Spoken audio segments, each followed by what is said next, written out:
In this video, I'll show you how to collect leads from Facebook directly into Systeme.io. The first step is to create a funnel inside Systeme.io with an opt-in page.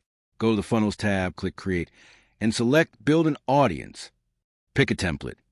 Customize the page with your headline, description, and form fields like name and email, and then connect the form to your email list inside Systeme.io.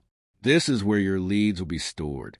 Now head over to Facebook, create either a post, an ad, or even use your page bio to drive traffic. The key here is to link directly to your Systeme.io opt-in page. For example, if you're offering a free guide, ebook, or newsletter, include a call to action like, click here to get your free copy with the link to your funnel.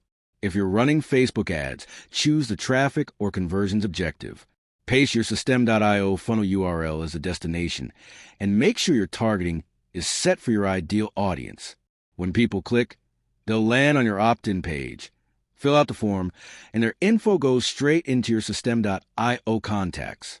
Once the leads are in, you can tag them, segment them, and start sending automated email campaigns. That's how you collect leads from Facebook using Systeme.io. Subscribe.